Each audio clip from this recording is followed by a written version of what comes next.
Hello students, welcome to easy math. 10th class की और 12th की सीबीएसई की डेट शीट जारी हो चुकी है। तो चलिए जल्दी से स्टार्ट करते हैं पेपर्स की तैयारी। अभी भी जिन्होंने बच्चों ने कुछ भी तैयारी नहीं की है तो अभी भी आपके पास 2 महीने हैं पूरे, तो उसके लिए आप बहुत अच्छे से प्रिपेयर कर सकते हैं। साथ साथ हम आपको मेहनत करवाते रहेंगे और इम्पोर्टेंट क्वेश्चन की वीडियोस आपके लिए लेके आते रहेंगे। तो चलिए पहले थोड़ा सा हम पैटर्न समझ लेते हैं। टर्म 2 का पैटर्न क्या है हमारा क्लास 12 मैथ्स का।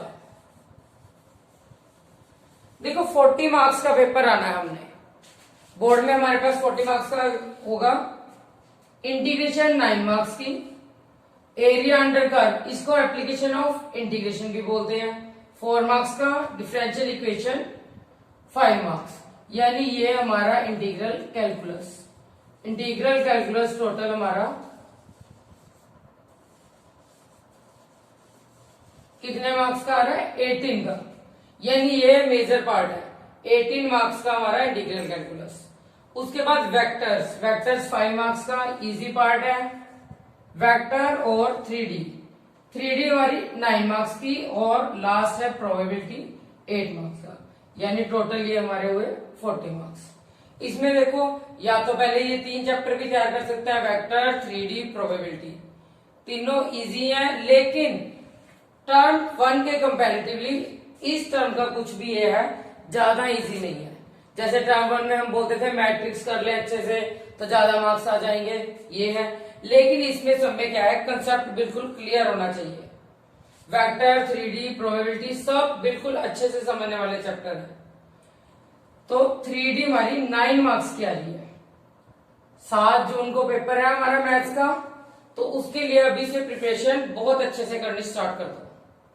तो आज की हम वीडियो में 3D के ही कुछ इंपॉर्टेंट क्वेश्चन करने जा रहे हैं। तो अब जल्दी से हम करेंगे 3D के कुछ इंपॉर्टेंट क्वेश्चंस। तो चलिए स्टार्ट करते हैं हम 3D का एक बहुत important question. Find the coordinates of foot of perpendicular. Foot of perpendicular वाले क्वेश्चन बहुत पूछे जाते हैं एग्जाम में, ध्यान से करिएगा। Find the coordinates of foot of perpendicular from a point हमें गिवन है 1, 8, 4 on the line joining the points B की वैल्यू हमें दी है एंड सी। तो देखो सबसे पहले हम एक डायग्राम बनाते हैं। बी की वैल्यू गिवन है एंड सी की। बी पॉइंट 0, -11, 4, C 2, -3, 1, BC ये पॉइंट है। अब उसने कहा ए से परपेंडिकुलर डाला गया इस लाइन BC पर, तो यहां से हमने ए से परपेंडिकुलर ड्रा किया, यहां पॉइंट D। ए के पॉइंट हमें गिवन है क्वेश्चन में 1, 8, 4। अब देखो क्या करना है, AD परपेंडिकुलर हुआ हमारा BC। अब हमने ये लेट कर लिया कि K:1 रेशो में डिवाइड करना है इसको। तो अब हम क्या करेंगे, सबसे पहला काम D के कोऑर्डिनेट फाइंड करेंगे। Let D divides BC in ratio K:1, क्योंकि हमें रेशो पता नहीं है, पहले हम रेशो फाइंड करेंगे। अब D के कोऑर्डिनेट फाइंड करने के लिए क्या लगेगा, यहाँ पे सेक्शन फॉर्मूला। सेक्शन फॉर्मूला क्या होता है भाई, m1x2 प्लस m2x1, ये कोऑर्डिनेट यहाँ अपॉन m1 प्लस m2। ये 10th क्लास में भी पढ़ा हमने फॉर्मूला, लेकिन यहाँ बस एक z कोऑर्डिनेट एक्स्ट्रा है, वहां xy था, यहाँ पे z भी साथ है। तो अब कोऑर्डिनेट्स ऑफ D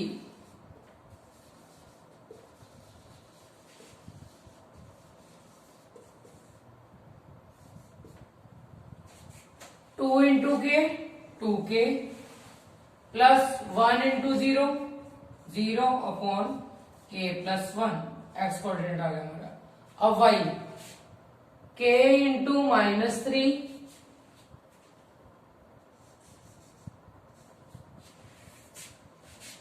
यानी -3k प्लस 1 इंटू -11 यानी -11 अपॉन k प्लस 1। अब जेड कोऑर्डिनेट, के को 1 से किया, के 1 इंटू 4 4, के प्लस 4 अपॉन के प्लस 1। तो यानी ये हमारे तीनों डी के कोऑर्डिनेट आ गए। अब हमने निकाल लिया डायरेक्शन कोसाइंस और डायरेक्शन रेशो। डायरेक्शन रेशो कैसे पता चलती है हमें? क्या फॉर्मूला होता है? x2 माइनस x1, यानी फाइनल में से इनिशियल पॉइंट माइनस करते हैं। अब हमने इसकी एडी की निकाली है, direction ratios of AD. D के कोऑर्डिनेट आए यहां पर, इसको मैंने ले लिया x2 y2 z2। इसमें से ये पॉइंट माइनस करेंगे, यानी डी में से ए, ये हमारा जैसे हुआ x1 y1 z1। तो क्या होता है? x2 minus x1, y2 minus y1, z2 minus z1। अब देखो 2k upon k plus 1 minus 1, minus 3k minus 11 upon k plus 1 minus 8, k plus 4 upon k plus 1 minus 4। यहां पे इसको एलसीएम लेके सॉल्व कर लेते हैं हम। 2k minus k plus minus minus हो जाएगा, k minus 1 upon k plus 1। इसको किया minus 3k minus 11 minus 8k, minus 8k minus 3k minus 11k, minus 8 minus 11 minus 19 upon k plus 1, k plus 4 minus 4k minus 4, k minus 4k क्या बना? Minus 3k plus 4 minus 4, cancel हो जाएगा, 0 upon k plus 1। तो यानी ये हमारे AD की direction ratios आ गई। अब देखो हमने एडी की डायरेक्शन रेशियो फाइंड कर ली, अब हमें बीसी की भी डायरेक्शन रेशियो पता होनी चाहिए। तो मैं यहीं पे निकाल लेती हूं डायरेक्शन रेशियोज ऑफ बीसी। ये तो सिंपल है, x2 minus x1, 2 minus 0 2, minus 3 minus minus plus 11, minus 3 plus 11 कितना हो गया? 8, 1 माइनस 4 माइनस 3, यानी ये हमारी आ गई बीसी की। अब यानी डायरेक्शन रेशियोज ऑफ एडी भी हमने निकाल ली, बीसी भी निकाल ली। अब मेन पॉइंट जो क्वेश्चन में हमारे पास है कि ये दोनों लाइन क्या है? Perpendicular, AD perpendicular to BC. तो अब हम लगाएंगे परपेंडिकुलरिटी की कंडीशन। क्या होती है वो हमारी? तो अब देखिए एडी परपेंडिकुलर टू बीसी, ये है हमारे पास। परपेंडिकुलर की कंडीशन हमारी क्या होती है वो लगाएंगे, a1 a2 plus b1 b2 plus c1 c2 is equal to 0। a1 a2 b1 b2 क्या है? हमारी जो हमने डायरेक्शन रेशियोज निकाल ली थी, अभी डायरेक्शन रेशियो निकाल ली थी हमने एडी की भी और बीसी की भी, उन दोनों पे ही अप्लाई करेंगे। अब देखो इसकी बीसी की हमारी डायरेक्शन रेशियो और एडी की क्या आई थी? 2 8 और माइनस 3, 2 को मल्टीप्लाई किया, k minus 1 upon k plus 1, ठीक है। a1 a2 प्लस b1 क्या हमारा 8, b2 क्या आया था हमारा minus 11k minus 19 upon k plus 1 plus c1 हमारा 3 माइनस 3, तो उसको मैं ब्रैकेट में ले लूंगी, ठीक है। और c2 हमारा क्या आया था?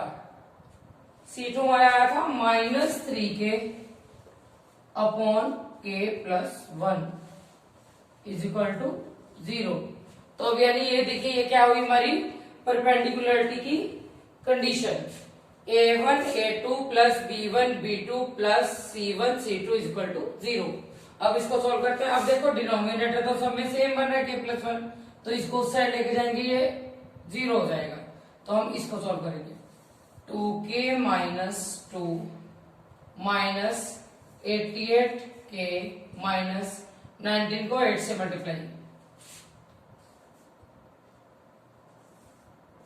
Minus 152 minus minus plus 9k is equal to 0। अब देखो k वाली इक्वेशन सॉल्व करनी है सिंपल, हमने जैसे करते हैं minus 88k plus 9k plus 2k, k वाली तीनों टर्म है 9 plus 2 11k minus 88k is equal to, इस टर्म को हम उस साइड लेके जाएंगे माइनस 2 माइनस 152 माइनस 154, इस साइड आया 154 minus 77k is equal to 154, यानी k is equal to 154 upon minus 77। 11 के टेबल पे कट किया, 7 पर कट, यानी k की वैल्यू हमारी क्या आई -2। तो हमारी ये k की वैल्यू आई। अब लेकिन हमने फाइंड क्या करना था, coordinates of foot of perpendicular यानी कोऑर्डिनेट्स ऑफ d। अब देखिए k की वैल्यू आ गई हमारी -2, लेकिन हमें फाइंड क्या करना था d के कोऑर्डिनेट। तो d के कोऑर्डिनेट हमारे क्या आए थे 2k upon k plus 1 minus 3k minus 11 upon k plus 1 k plus 4 upon k plus 1। अब k की वैल्यू यहाँ पुट करेंगे, k इज इक्वल टू क्या है -2, यहाँ डालिए -4 -2 प्लस 1 -1 कैंसिल होके क्या है 4, यहाँ पे वैल्यू डाली, सॉल्व करें 5, इसको किया 4 -2 2 अपॉन दिस -2, चेक करो k की वैल्यू -2 हम यहाँ डालेंगे तो हमारे ये कोऑर्डिनेट आ गए d के। तो यही हमने फाइंड करना था, find the coordinates of foot of perpendicular, यानी ये d के कोऑर्डिनेट हमारे क्या है 4 5 एंड -2। बड़े ध्यान से करने वाला क्वेश्चन है, foot of perpendicular from a to line BC। तो चलिए नेक्स्ट क्वेश्चन एक और हम देखते हैं, find the coordinates of point where line through 5 1 6 at 3 4 1 meets the YZ plane. यही एक मेन पॉइंट है इसमें, मीट्स द YZ प्लेन, यानी YZ प्लेन को मीट कर रही है ये लाइन। कौन सी लाइन, पासिंग थ्रू 5 1 6 एंड 3 4 1। अब देखो इसकी इक्वेशन हम कैसे निकालेंगे, एक पॉइंट हमारा ये 5 1 6 एंड 3 4 1, इसको मैंने लेट कर लिया x1 y1 z1 x2 y2 z2। अब इसके लिए फॉर्मूला होता है हमारा इक्वेशन निकालने के लिए, equation x minus x1 upon x2 minus x1 y minus y1 upon y2 minus y1 z minus z1 upon z2 minus z1। तो चलिए जल्दी से इसमें वैल्यू पुट करते हैं, x माइनस x1 क्या हमारे यहाँ पे 5 अपॉन x2 3 माइनस x1 कितने 5 y minus 1 upon 4 minus 1 is equal to z minus z1 कितना हमारा 6 upon z2 minus z1। Solve करते हैं, देखो क्या है x minus 5 upon -2 y minus 1 upon 3 z minus 6 upon -5। ये तो हमारी इक्वेशन निकली इसकी। अब इसको हमने क्या लेट कर लेना, equal to let this equation is equal to lambda. ये लैम्डा का साइन होता है हमारा, पता है सब बच्चों को। अब देखो क्रॉस मल्टीप्लाई से पहले x वाले को मैं इससे क्रॉस मल्टीप्लाई करूंगी, फिर y से, फिर z से, तो वहां से हमारे x y z कोऑर्डिनेट आ सकते हैं। अब देखो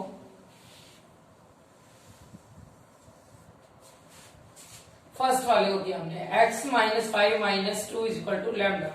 तो x इज इक्वल टू क्या है हमारा, क्रॉस मल्टीप्लाई करने पर -2 लैम्डा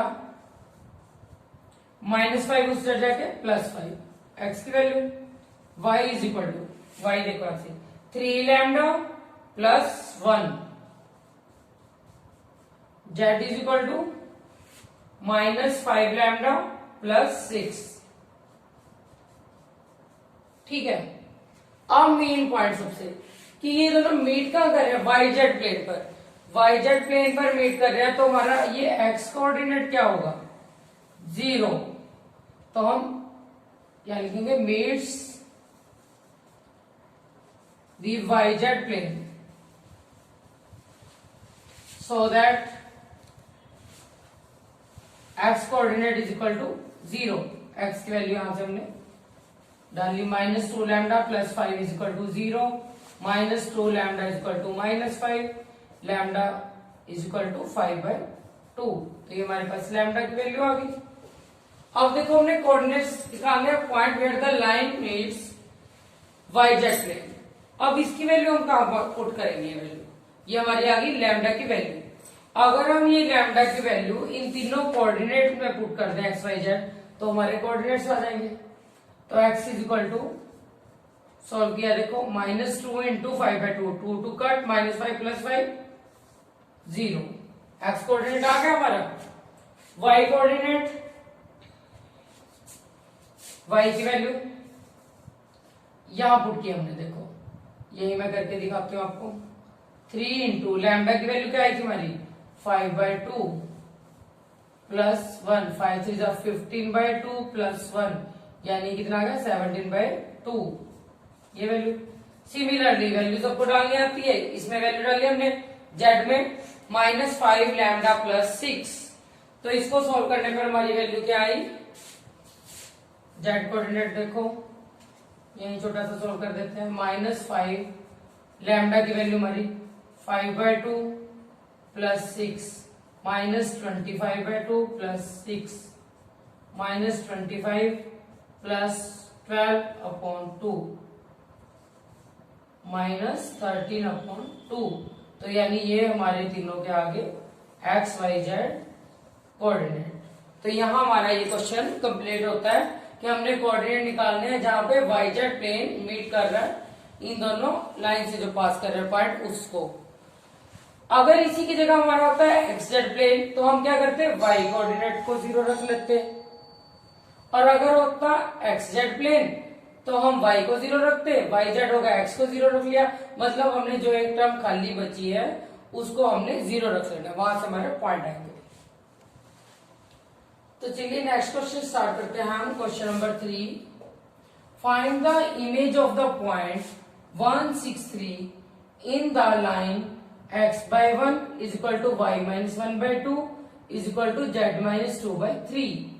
अब देखो मेन क्या है, इमेज। इमेज हमने किस पॉइंट की फाइंड करनी है, इस पॉइंट की। अब देखो इसका डायग्राम बनाते हैं। ए बी लाइन ली हमने,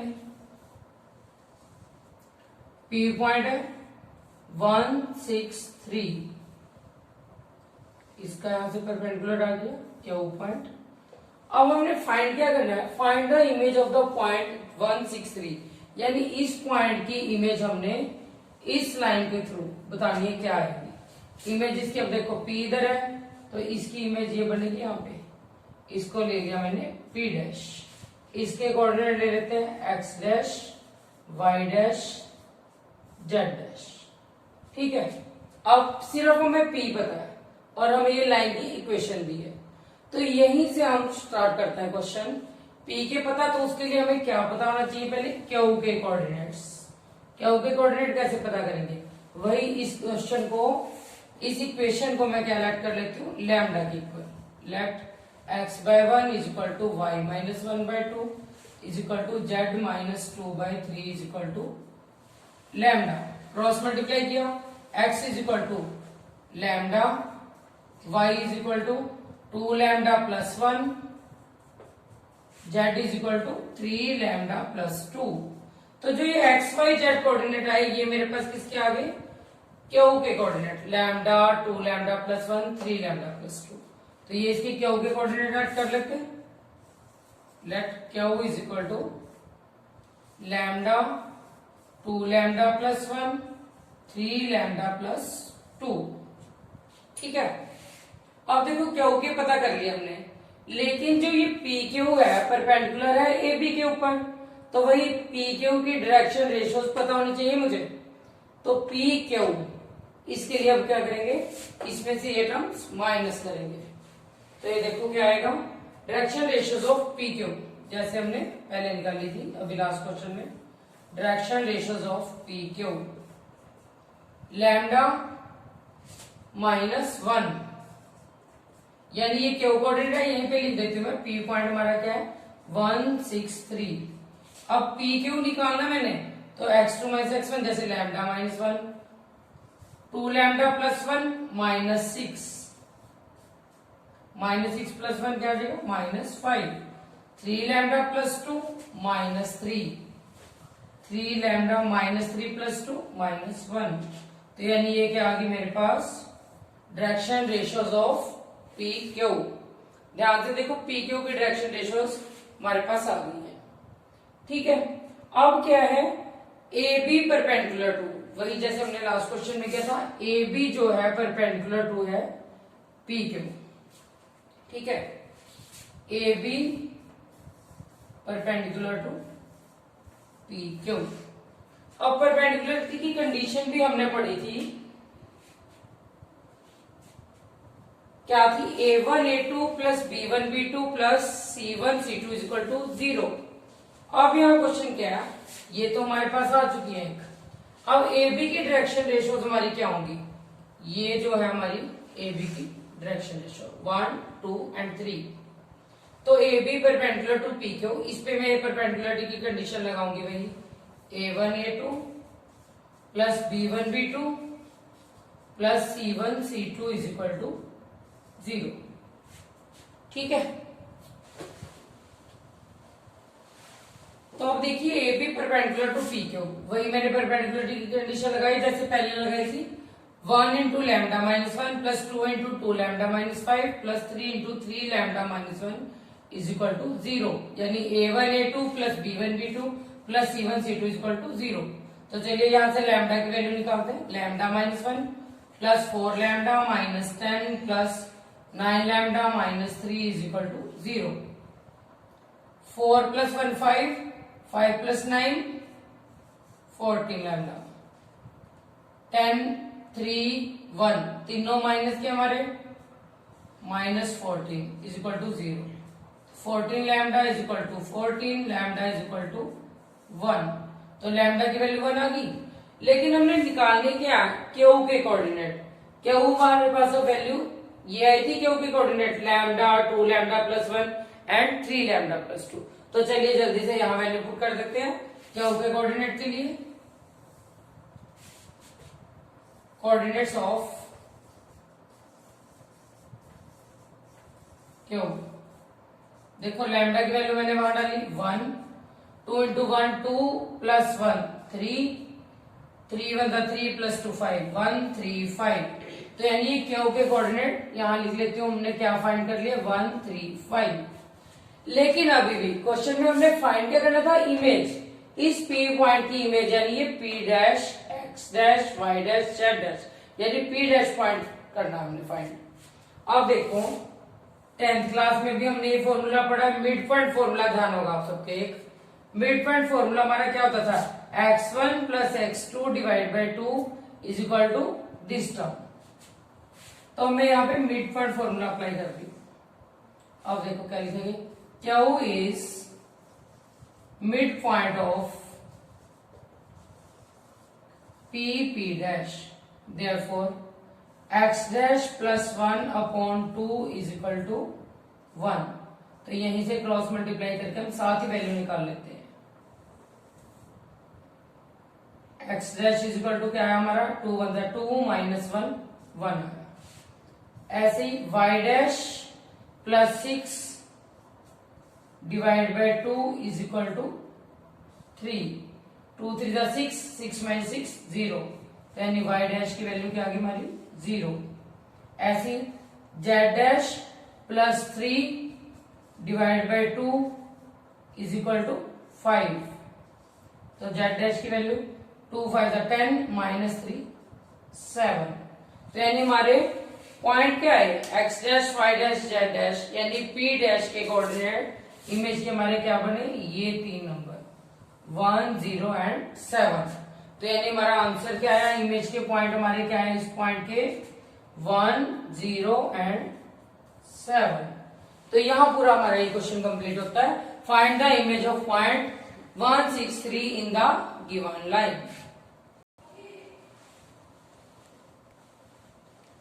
तो आज हमने किए कुछ 3D के इंपॉर्टेंट क्वेश्चंस। अभी और भी इंपॉर्टेंट क्वेश्चन है, वो हम आपके लिए टाइम पर आगे लाते रहेंगे।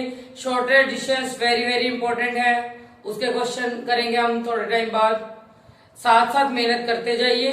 2 महीने है अभी हमारे पास, बहुत अभी काम करना है हमने। इंटीग्रेशन है, प्रोबेबिलिटी है, सब टाइम पर हम करते जाएंगे। तो please like, share and subscribe our channel. Work hard for exams. Thanks for watching.